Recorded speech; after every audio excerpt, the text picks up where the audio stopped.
नमस्कार शेतकरी बांधवांनो, स्वागत आहे आपलं आपल्या एका नवीन व्हिडिओमध्ये। तर मित्रांनो, तुम्ही पाठीमागे पाहताय तुम्हाला असं बॉयलर कोंबड्या दिसतात। तर मित्रांनो, आजचा व्हिडिओ हा एकदम भारी आहे, असा भन्नाट व्हिडिओ आहे।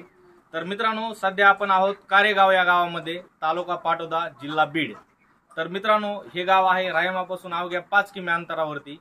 तर मित्रांनो, आज आपण पाहणार आहोत जे बॉयलर ज्या कोंबड्या असतात त्याविषयी सविस्तर माहिती। तर मित्रांनो, आपण आपल्या चॅनलवरती अशाच नवयुवक तरुणाच्या यशोगाथा पाहत असतो। जसे की आपण शेळी पालन पाहतो, कुक्कुट पालन पाहतो, बरेच व्यवसाय असतात। तर मित्रांनो, आज आपण अशा एका युवकाची यशोगाथा पाहणार आहोत की अवघ्या 22 वर्षाचा हा युवक आहे आणि त्याची जमीन आहे एक 4 ते 5 एकर आणि त्यामध्ये आपण पाहतोय भलं मोठं असं शेड आहे आणि जवळपास एक 1700 पक्ष्याचं हे भलं मोठं असं फार्म आपण आज पाहणार आहोत। या फार्मची सुरुवात कशी झाली, या फार्मवरती कसं कामकाज चालतं आणि ह्याचं जे नियोजन आहे तर तो नवयुवक या फार्मचं कसं नियोजन करतो, सविस्तर माहिती मित्रांनो आपण या व्हिडिओच्या माध्यमातून पाहणार आहोत। तर मित्रांनो, चॅनलवरती नवीन असाल तर चॅनलला सबस्क्राईब करायला विसरू नका आणि हा व्हिडिओ आवडल्यास जास्तीत जास्त शेअर करा, लाईक करा। तर चला मित्रांनो, पाहूया कोण आहे तो नवयुवक तरुण। तर चला मित्रांनो पाहूया। तर मित्रांनो, आपण जी यशोगाथा पाहणार आहोत तर हा तो तरुण आहे, त्याविषयी आपण सविस्तर माहिती या फार्मविषयी जी काय आहे काय नाही तर आपण त्याच्याकडून जाणून घेणार आहोत। तर भैया नमस्कार प्रथमतः तुझं आपल्या चॅनलवरती स्वागत आहे आणि आपले जे प्रेक्षक आपल्याला सध्या पाहत आहेत त्यांच्यासाठी तुझा परिचय दे, पूर्ण नाव आणि तुझ्या या फार्मचा ॲड्रेस। माझं नाव सागर सीताराम भोसले आणि मी आपला एक हे व्यवसाय चालू केला आहे। तो हा एक मागच्या महिन्यात गॅस टाकली आणि हे प्रेमियल कंपनीला दिलेला आहे शेड, कारण ते खाद्य वगैरे मेडिसिन त्यांचं असतं आणि हा आता सध्यापासून समजा 40 दिवसाचा झाला आहे। पण खाद्य 4-5 करायचं, पहिलं एक छोटं येतं, नंतर त्याच्यानंतर असं जसं पक्षी वाढत जाईल तसं ते वाढत जातं, खाद्याची साईज वाढत जाते। आता हे पक्षी 40 दिवसाचा झाला आहे, समजा 2-3 दिवसांनी जाईल, पण खाद्य आपल्या संध्याकाळच्या 4 वाजताच्या टायमाला टाकायचं असतं। आणि हे पाण्याचे वगैरे जे भांडे येतं ते आपले दिवसातून 2-3 वेळेस साफ करायचे, कारण जेणेकरून पक्ष्यांना काही आजार वगैरे येऊ नये म्हणून आपले 2-3 वेळेस पाणी फक्त बदली जायचे त्यातले। आणि पहिले 8 दिवस हे फिलिंग जी केली ह्याला पहिले 8 दिवस मोठ्याने बल्ब लावून 200 किंवा पाण्याला लावून आपलं पटले 8 दिवस फिट द्यावं लागतं त्यांना, कारण हिट दिल्यावर हिट जी लागतीच ना पहिले 8 दिवस। नंतर 8 दिवसाच्या नंतर जी लाईट आपली बंद करून ठेवली तरी बी काय अडचण नाही। तर प्रथमतः आम्हाला सांग भैया की तुझं जे शिक्षण आहे काय झालंय आणि तुला ही जी आयडिया आहे किंवा तू एवढं मोठं फार्म उभारलंय, तर बरेच व्यवसाय आपल्याकडे आपण पाहतो की बरेच व्यवसाय, समजा तुला हा व्यवसाय का निवडावा लागला, तुझं शिक्षण वगैरे संपूर्ण माहिती सांग। तर माझं शिक्षण 10वी झालेलं आहे आणि आता मी आता शेतीत काम करायला करीत होतो, तर मला वाटलं की आता शेती करता आपलं हे एक व्यवसाय चालत होऊन जाईल, कारण आता दुसरं तर काही करू शकत नाही तुम्ही, कारण मला आता आपलं हे कोंबड्या समजा शेती बघता होऊन जाईल आणि माझं शिक्षण 10वी झालेलं आहे। तर प्रथमतः तू हे जे कोंबड्या व्यवसाय करायचा आहे हा तुझं म्हणजे लक्षात कसं आलं, तू कुठे व्हिडिओ वगैरे पाहितला का कुणाकडून माहिती घेतली? खूप युट्यूबला व्हिडिओ बघत होतो, आता लोक ते आपण बी करावा म्हणून असं आपलं केलं चालू। आणि एक रामबारावचे सर होते, त्यांनी बी आपल्याला खूप मदत केली, तर म्हणले कर चालू का, मी आहे मागे पुढे बघायला, कारण सरच ते येत ना। तर तू याचं कुठं प्रशिक्षण वगैरे घेतलेलंस का? नाही, काही चुकलं काहीच नाही, आपलं पहिलं फर्स्ट टाइम। तर तुझे हे शेड उभारलं, तर ही जी जमीन आहे तुझी, तर इथं तुझी किती एकर जमीन आहे? इथं समजा तर 1 एकरच्या आसपास आहे आपली, ही पुरी ही जवारी पण आपली। तर ही जे शेड आहे आपलं, तर ह्या शेडची साईज काय आहे? शेड आता 100 बाय 30 आहे। 100 बाय 30। तर तू सांगितलं की आपल्याला हे जे पाठीमागे जे बॉयलर कोंबड्या आहेत ही आपल्याला एक कंपनी पुरवती, त्या कंपनीचं नाव काय आणि तुला हे जे कोंबड्या पुरवल्यात तर सुरुवातीला हे पक्षी तुला म्हणजे किती पक्षी तो टाकले होते आणि या पक्षीची जात कुठली आपली? तर आता आपलं पक्षी समजा प्रेमियल कंपनीला आहे, तर आणताना पक्षी आपला 40 ग्रॅमचा होता, 40 ग्रॅमचा होता, तर त्यांनी आपल्याला 1785 दिली, तर त्याच्यातून आता झाली 120 पर्यंत आपली सध्या। आता अजून 2-3 दिवसात 1-2-4 जातील तरी। तर हे जे पक्षी आहेत तर तुला ही कंपनी देते समजा, तर कंपनी सोबत कसं तुझं नियोजन असतं, करार कसा असतो की हे पक्षी तुला कंपनी नगा मागे पैसे देते का पूर्ण लॉट मागे पैसे देते, ते माहिती सांग। नाही सर, कंपनी आपल्याला किलो मागत होती. किलो काय किलो माग कसं कमीत कमी 7 ते 8 रुपये किलो पर्यंत आपल्या वजन 4 वजन बिल काढलं होतं. हा हा. आणि जे आपण या समजा कोंबड्यांना जे खाद्य देतो ते खाद्य तुला कंपनी पुरवते का तुला स्वतः द्यावं लागतं? नाही, खाद्य कंपनी पुरवते सर्व. हो. आणि समजा बाय चान्स आता कोंबड्यांना समजा आपण जे कुक्कुटपालन व्यवसाय करतो आणि सगळ्यात मोठं कुक्कुटपालन ज्यावेळेस आपण व्यवसाय करत असतो सगळ्यात मोठा एक धोका असतो की आपल्याला ह्या कोंबड्याला मर वगैरे येते, बर्ड फ्लू सारखे आजार आहेत, भरपूर असे आजार येतात. तर समजा तसं समजा काही जर आजार आला तर जी कंपनी आहे त्यांचं औषध पाण्याचं नियोजन काय? आता औषध पाणी सध्या तर तेच देतात ना. हा, सगळं लस वगैरे लस बी पहिल्या वेळेस तेच देऊन आणतो, नंतर आपण नाही घ्यायचं.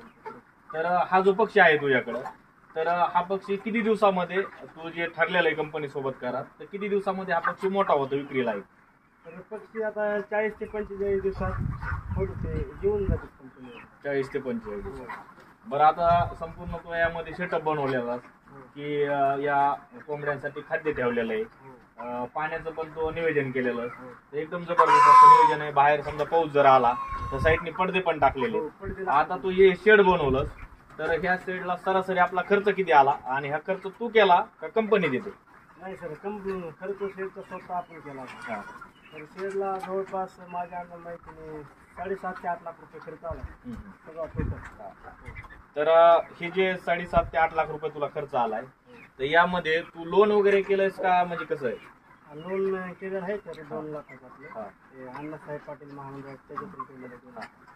आणि बाकीचं जे नियोजन आहे समजा आता तुझ्या फार्मवरती कसं आहे सकाळचं जे नियोजन असतं कोंबड्यांना, आता आपण जे मुक्त संचार कुक्कुटपालन पाहतो समजा गावठी, तर त्यांना कसं असतं सकाळी उठलं की बाहेर सोडणं, खाद्य टाकणं, तर यांचं पण नियोजन असतंय. तर तुझं कसं नियोजन असतं दिवसाचं? सकाळी आता उठलो का मी तर एक बार असा एक पुरा राऊंड मारायचा, नंतर आपलं हे पाणी वगैरे हे बदलून काढायचं, खाद्य सकाळी भरायचं 2 बॅगा 4 वाजता भरायचं. काही आता सध्या 2-3 दिवसापासून भरला नाही सकाळचं, नाही पहिलं 4 वाजताच भरायचं. सकाळी फक्त पाणी दिले बघणे बाकी काही नाही. सकाळ 2 तास संध्याकाळ 2 तास काम घेतो आणि बाकी दिवसातून मग आपलं असं पाण्याची भांडी जी राहते ते बघून खराब करतात ना, 2-3 दिवसातून बदलायचं. तर समजा आता हे कोंबड्यांना खाद्य इकडे गोण्या भरलेल्या दिसतात, मस्त थप्पी लावलेली, जसं की आपल्या घरामध्ये धान्याची थप्पी असते, भली मोठी अशी थप्पी लागलेली, कारण एवढ्या मोठ्या कोंबड्या म्हणल्या त्यांना खाद्य देणंच आलं.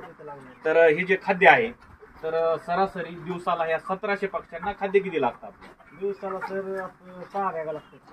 6 बॅगा. किती किलोची बॅग आहे आपली? Bag 50 kilo. 50 किलो.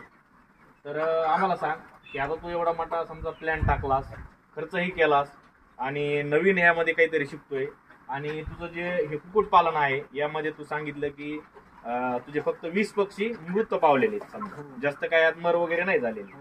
तर सरासरी तुला यामधून म्हणजे कशी अशी अपेक्षा आहे की तुला किती यामधून तुला नफा होऊ शकतो?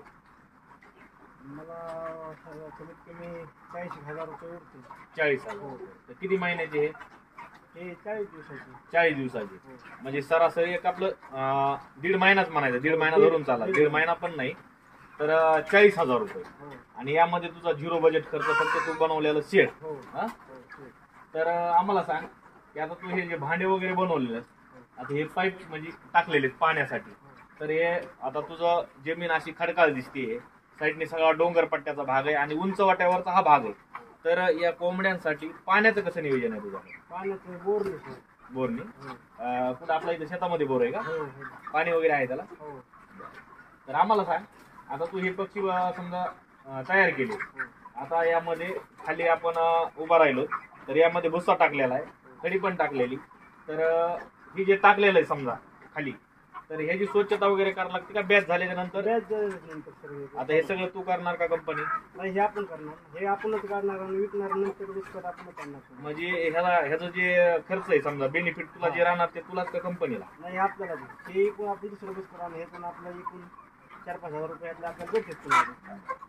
तर आम्हाला सांग की तू आता समजा एवढं मोठं कुक्कुटपालन केलं, समजा हे बॉयलरचं पोल्ट्री फार्म टाकलं, तर हे काम करत असताना तुला काय वाटतंय की आता बरेच ठिकाण असतात आपण काम करत असतो, कुठलं जर एखाद्या व्यवसायामध्ये आपण उतरतो, व्यवसाय करत असताना ज्यावेळेस आपल्याला एखादा व्यवसाय करायचा तर जोमाने आपण ताकदीने ते व्यवसायामध्ये उतरत असतो, ते एक आनंद असतो. आणि ज्यावेळेस आपण प्रत्यक्षात व्यवसायामध्ये उतरत असतो त्यावेळेस व्यवसाय करत असताना असं नैराश्य येतं काही लोकांना किंवा काही तरुणांना वाटतं की आपण हे चुकीचं करायला होतं, आपल्याला यामध्ये लॉस व्हायला लागलाय. तुला तसं कधी वाटलं का नाही. की तुझं काय वाटतं तुला नाही. नेमकं? कारण आता मला त्याची खुशी जेव्हा करावं वाटतं ते म्हणजे करावं वाटतं. आता तुझं आता हे जे पक्षी इथं आता हे किती दिवसाचे झाले सरासरी? हे 40 दिवसाचे. कम्प्लीट झाले. हो.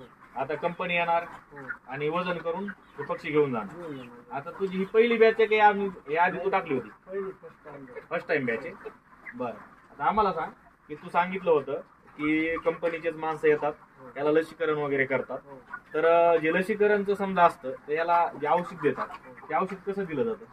औषध आपलं पाण्यात टाकीत टाकून दिलं तरी जमतं. नाही तर हा. आपलं एक 20-30 लिटरचं ड्रम असतं त्याच्यातून आपण खालून ड्रिंक करतो त्याला तरी चालतं. तर आम्हाला सांग, आता आपल्याला जे प्रेक्षक पाहत आहेत जे तुझ्यासारखे नवयुवक तरुण आहेत की ज्यांना आता सध्या शिक्षण घेऊन बरेच असे तरुण पडलेले आहेत, समजा की आपल्याला सध्या नोकऱ्याचे प्रश्न येतं नाही का, नोकऱ्या नाहीत, बरेच आपले जे विद्यार्थी असतात ते त्यांना घरी अडचणी असतात, समजा शिक्षणाचं खर्च झेपत नाही. मग असे तरुण जे असतात ते पुणे आणि मुंबई या ठिकाणी जाऊन कंपन्यामध्ये जॉब करत असतात. तर सरासरी कंपन्यामध्ये जॉब करणं म्हणजे 10 ते 15 हजाराच्या पुढे पेमेंट कोणी देत नाही आणि त्यात आपला वैयक्तिक खर्च असतो, लग्न जर झालं असेल तर पुन्हा जास्तच खर्च असतो. हो. तर असे तरुण जे असतात, तू सांगितलं की तुला सरासरी 40,000 रुपये आता हे 40 दिवसाचे राहतील. म्हणजे तुला जे 40,000 रुपये राहणार त्याला फक्त तुझा हे जे पहिला सुरुवातीला खर्च केलाय तोच आणि 40 दिवसानंतर आता दुसरी बॅच टाकणार आहे. हो.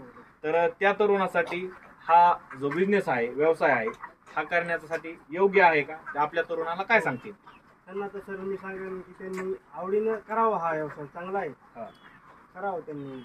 नोकरीपेक्षा प्रॉफिट आहे, चांगलं आहे. असं आहे ना? हो. तर आम्हाला सांग की आता एखाद्याला समजा हा पोल्ट्रीचा व्यवसाय करायचा आहे. आता बऱ्याच लोकांना माहिती नसते, तुला सांगितलं की तांबा राजुरीचे कुठं तरी एक शिक्षक आहेत, हो. सर आहेत, त्यांनी तुला व्यवस्थित मार्गदर्शन करून हो. या व्यवसायामध्ये आणलं. तर आता समजा आपल्याला जे प्रेक्षक पाहत आहेत आता व्हिडिओच्या माध्यमातून त्यांना एक प्रेरणा भेटत असते तुझ्यासारख्या युवकाचं काहीतरी हे असं कुक्कुटपालन बघून. तर त्यांच्यासाठी सांग की एखाद्याला जर हा व्यवसाय करायचा जर असेल तर कसा संपर्क साधायला पाहिजे या कंपनीशी? त्यांनी सर अगोदर 2-4 शेडवर फिरलं पाहिजे, हा. माहिती घेतली पाहिजे, हा. काय होतं कसं होतं हा. त्यांनी अगोदर चौकशी केली पाहिजे आणि नंतर काम चालू केलं तरी काय अडचण नाही. आता एखाद्या युवकाला समजा आता आपला व्हिडिओ पाहतात, बऱ्याच लोकांच्या कमेंट येत असतात किंवा आता आपल्याला कमेंट येतील की आम्हाला हा व्यवसाय करायचा आहे, या कंपनीचं कसं नियोजन आहे. तर कंपनीचा नंबर वगैरे आहे का? जर नंबर असेल तर सांग. कंपनीचा तर नंबर नाही सर, पण ते सरांनी आपल्याला त्यांनी माहिती की त्यांचा नंबर आहे. तर मित्रांनो, कुणाला जर समजा हा पोल्ट्रीचा व्यवसाय जर करायचा असेल तर तुम्ही दिलेल्या आपल्या स्क्रीनवरती नंबर आहे, त्या नंबरवरती तुम्ही कॉल करून हे जे पोल्ट्री फार्म आहे, जो आपला बॉयलरचा जो बिझनेस आहे, या बायांनी एकदम व्यवस्थित सक्सेस मध्ये सध्या आहे. 40 दिवसाचे पक्षी झालेले आहेत आणि कुठलीही मर नाही. तर व्यवस्थित असा हा त्याचा व्यवसाय आहे. तुम्हाला संपूर्ण शेड मी दाखवतो आणि भैयाकडून तुम्हाला व्यवस्थित माहिती पण भेटते. तर मित्रांनो, कोणाला हा जर व्यवसाय करायचा असेल दिलेल्या नंबरवरती तुम्ही कॉन्टॅक्ट करून सविस्तर माहिती विचारू शकता. तर भैया आम्हाला सांग, आता तुझी ही बॅच समजा 40 दिवसाची गेली तर यानंतर तुझी जी बॅच येणार आहे दुसरी, तर किती दिवसानंतर तू टाकतोय? तर हे व्याज ते टाकण्याची म्हणजे आपल्याला 15 दिवसाचा गॅप पडतो, कारण आपल्याला हे खालचं स्वच्छ वगैरे करण्यात आपलं आणि 2-3 दिवस आपले हे सुटले की आता हे जे स्वच्छ करणार आहे तर ह्याला पाण्याने धुवावं लागतं का? असं समजा साधं जरी स्वच्छ केलं तर असं आपलं हे नुसते खत भरून काढायचं हा. आणि 2-3 दिवस आपलं वाळून द्यायचं फक्त बस. पडदे ह्यात पडदे वगैरे वर करायचे आणि वाळून द्यायचे 2-3 दिवस. हे खत सगळं भरून काढायचं आणि नंतर समजा पक्षी टाकणार. हो. तर जे नवीन पक्षी समजा तुझ्या फार्मवरती ज्यावेळेस आलते त्यावेळेस पक्षी आपला किती दिवसाचा पक्षी असतो? तो पक्षी 40 ग्रॅमचा असतो. 40 ग्रॅम. म्हणजे दिवस 1-2 दिवसात समजा पक्षी हा 1 दिवसात लसीकरण केलेलं असतं त्याला. हो. तर आम्हाला सांग, आता तू हा व्यवसाय करतो, शेती पण पाहतोय, तर यामध्ये व्यवसाय करत असताना कसं असतंय, कुठला तरी व्यवसाय करत असताना त्याला कुणाचा ना कुणाचा तरी सपोर्ट असतो. हो. तर हा व्यवसाय करत असताना तुला हे काम करत असताना समजा कसं असतंय, आता एखादा व्यक्ती असतोय त्याला काही ना काही काम असतं समजा दुसरं पण या व्यतिरिक्त. ज्यावेळेस तुला असं कुठं काम असेल, बाहेर जायचं असेल, तर या फार्मचं जे काम आहे ते कामकाज कोण पाहतं? माझं सर सध्या तर मीच करून जातो हा. आणि स्वतः कदाचित एखादी गरज पडलीच तर आईला सांगत असतो, थोडंफार लक्ष ठेवू अंगामध्ये सांगत असतो. तर आता तू हा जो व्यवसाय केला, तर बरेच व्यवसाय असे असतात की व्यवसाय करत असताना काही घरच्यांचा विरोध असतो किंवा आपल्या नातेवाईकाचा विरोध असतो किंवा मित्र परिवाराचा. तर ह्या व्यवसायामध्ये तुला कोणाचा विरोध किंवा सपोर्ट? नाही नाही, विरोध नाही काय नाही, आपलं घरचं की आपलं सगळं खुशी सगळ्याच्या खुशीने चाललं. सगळ्याच्या याने. हो. तर तू आता हे जे शेड उभारलं, तर हे शेड उभारलं तर हे जे प्लॅन केला असतो, आता याला किती वर्ष झाले? ह्याला अजून 12 महिने नाही झाले सर. 12 महिने नाही झाले. म्हणजे तू सुरुवात केलीस, सुरुवात करून लगेच पक्षी टाकून हो, चालू. बॅच पण तू कम्प्लीट हो, करतो, काम चालू. काम चालू. बरं मला सांग, तुला म्हणजे कायम हा व्यवसाय करायचा का यामध्ये तुला काही ऍडव्हान्स करायची इच्छा आहे? नाही, आता हे चालूच राहिलं आपलं. हेच. हो. आणि यामध्ये समजा आता कसं असतंय, लोक हे करत करत दुसरे व्यवसाय उभारतात, दुसरं शेड करतात किंवा गावरांचं असतं, तसं काही? आपण सध्या आता हे चाललं, परत नंतर करू ना, मग आपल्याला जर वाटलं तर करू बी शकतो आपण. साईडला जागा वगैरे आपली करू बी आपण. तर एक आम्हाला सांग की समजा तुझ्या फार्मवर एखाद्याला यायचंय, व्हिडिओ मध्ये लोक पाहतात, असं फार्म बघितल्याच्या नंतर त्यांना इथं भेट देण्याची, व्हिजिट देण्याची इच्छा होते, तर त्यांच्यासाठी एक्झॅक्ट तुझा हा जो पॉइंट आहे, तर ह्याचा पूर्ण ऍड्रेस सांग. आता बघा सर, गाव आमचं कारेगाव आहे. हा ते कारेगाव साईडला भोसले वस्ती म्हणून आहे. हा. तर डोंगरकिनीपासून 5 किलोमीटर अंतरावर, हा. रायनपासून 5 किलोमीटर अंतरावर, तालुका पाटोदा, जिल्हा बीड. बीड. तर तुझा नंबर एकदा प्रेक्षकांना सांग. नमस्कार मित्रांनो, माझा नंबर आहे 9673 85 43. तर मित्रांनो, कोणाला ह्या फार्मला जर भेट द्यायची असेल तर दिलेल्या स्क्रीन नंबरवरती हा मित्राचा नंबर आहे, तुम्ही या फार्मवरती येऊ शकता. हे गाव आहे कारेगाव. तुम्ही जर समजा बीड मार्गे नगरहून येत असताना, म्हणजे नगर मार्गे जात असताना, तर रायमाव गावापासून अवघ्या 5 किमी अंतरावरती हे कारेगाव आहे. इथं भोसले वस्ती म्हणून तुम्ही वरती आलात, इथं जालिंदरनाथ संस्थान आहे खाली, आणि त्याच्यावरतीच हा भला मोठा असा शेड तुम्हाला दिसत. तर हे शेड फक्त इथं एवढ्या आख्या एरियामध्ये हा एकच शेड दिसतोय तुम्हाला मोठा. आणि तुम्ही जर इकडून डोंगरकिनी इकडून येत असताल तर इकडून सध्या 5 किलोमीटर अंतरावरती हे गाव आहे. तर तुम्ही इथं येऊन व्हिजिट देऊन, तुम्हाला जर हा व्यवसाय करायचा असेल, हा बिझनेस करायचा असेल, कोणती कंपनी आहे, कसा संपर्क करायचा, त्यांचा करार कसा करायचा, संपूर्ण माहिती तुम्हाला या फार्मवर आल्याच्या नंतर तुम्हाला भेटेल, किंवा तुम्ही या नंबरवरती अधिक माहितीसाठी संपर्क करू शकता. तर मित्रांनो, ही यशोगाथा होती आपली ह्या भैयाची. तुम्हाला कशी वाटली कमेंट करून नक्कीच कळवा. आणि आपल्या चॅनलवरती तुम्ही नवीन असाल तर अशाच नवनवीन यशोगाथा पाहण्यासाठी मित्रांनो, वरती जी बेल असते त्या बेलला प्रेस करा, जेणेकरून तुम्हाला नोटिफिकेशनद्वारे नवनवीन आमचे व्हिडिओ पाहायला भेटतील. आणि आपलं ह्या भैयाचं जे फार्म आहे तुम्हाला कसं वाटलं मित्रांनो, कमेंट करून नक्कीच कळवा. आणि कोणाला जर काही अडचण जर असेल तर कमेंट करून तुम्ही विचारू शकता.